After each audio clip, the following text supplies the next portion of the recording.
It is important to know that in contrast to the anti-Israel narratives broadcast globally, international support for Israel's war objectives remains steadfast, and in the last 24 hours alone, the foreign ministers of the United Kingdom, Portugal, and Slovenia visited Israel, during which they relayed to the Israeli leadership in Jerusalem their respective nations' steadfast support. Separately, the prime ministers of Belgium and Spain also visited Israel, during the course of which Prime Minister Benjamin Netanyahu seized the opportunity to highlight the core reason for the war at hand. We face a peculiar kind of enemy, a particularly cruel and inhuman foe. They're genocidal.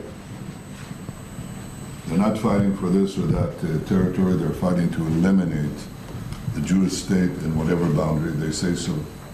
Their charter says if you find a bush and the Jew is hiding behind it, kill the Jew, kill all the Jews. Their goal goes beyond the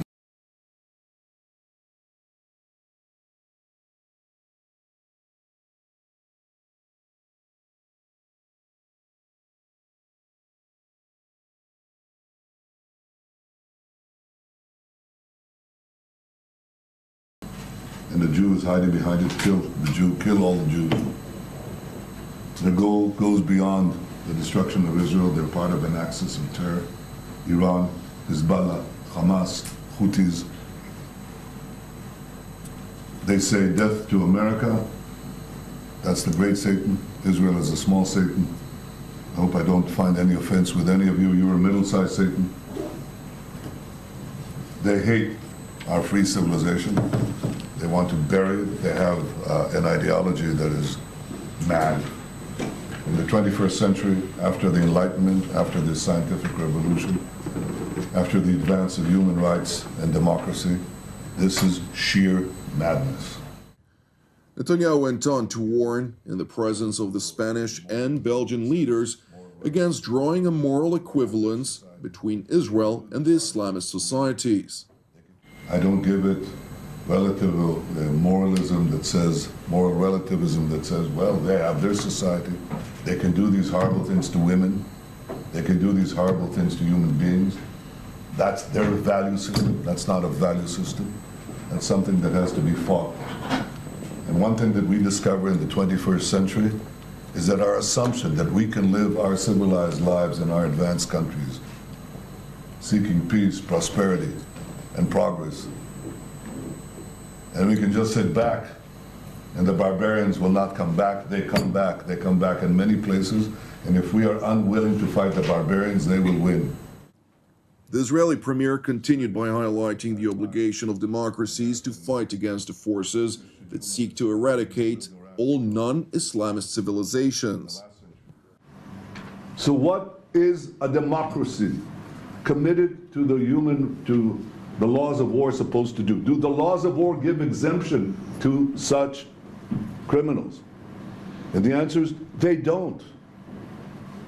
They say, do your best to target the terrorists. Do your best to minimize civilian casualties. But if we, the democracies, say that under no circumstances should we go in because civilians tragically get killed, then we lost. We lost before we begin. You lost, and you lost. Spain lost. Belgium lost, because this will spread. You will see it very soon. Because the axis of terror is not going to stop.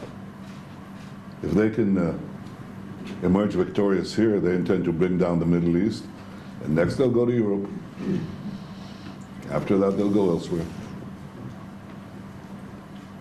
If you think I'm exaggerating, I am not. This is where the pivot of history now is going to be decided. While further highlighting Israel's extensive efforts to protect civilians in the Gaza Strip, far beyond its obligations under international law, Netanyahu stressed that the West must wake up and take a stand, or else it will be too late. I'm happy to say that there is a decline in civilian casualties, which is our goal. Our goal is to have none. And primarily that's because of the ground action.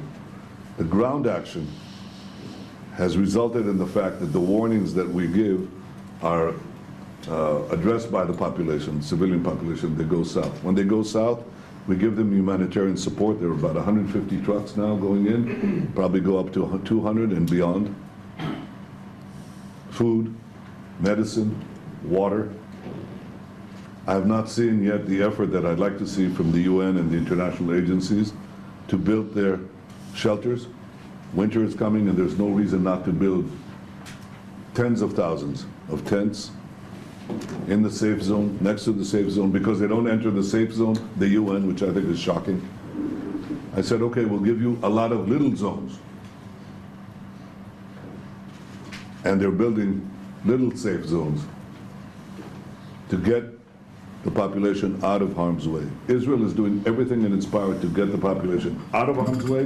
Hamas is doing everything in its power to keep the population in harm's way. And that's the fact. And Israel cannot be held to a standard that no one is being held to. We have to fight the terrorists. We're in complete compliance with international law. I think in many ways we're setting a different standard.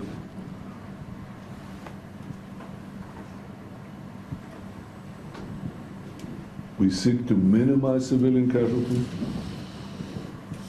and Hamas seeks to maximize them. And I would strongly urge you to make that distinction, not merely because it's right and just, but because your very societies are on the line. You're next. This is a battle for civilization. It has to be won. We will win it because we have no other choice. We don't have a future if we don't. Hamas has already said we'll do it again and again and again. So we'll have to eradicate them.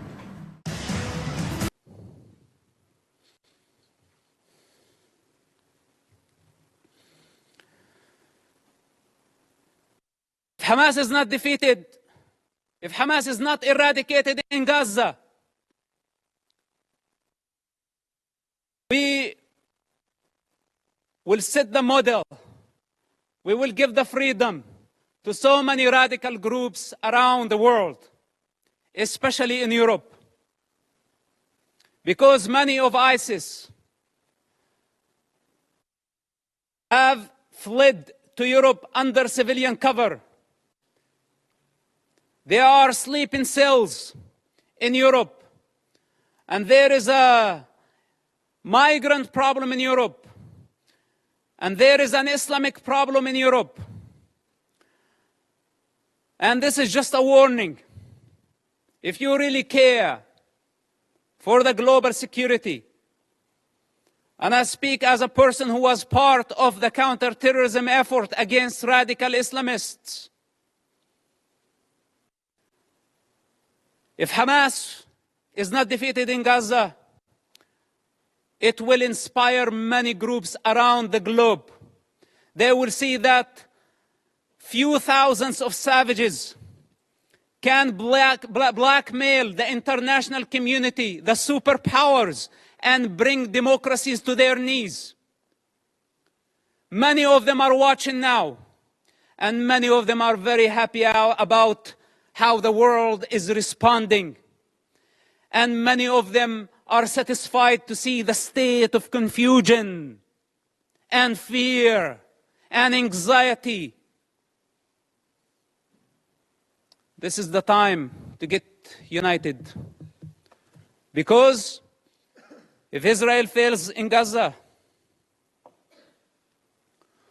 all of us, we will be next. Thank you for listening, and thank you for giving me the opportunity. May God bless all of us and protect our children, not only the Palestinian children, but also the Israeli children. Bring the hostages back to their families. And may God bring peace to this divided world. Thank you very much for listening.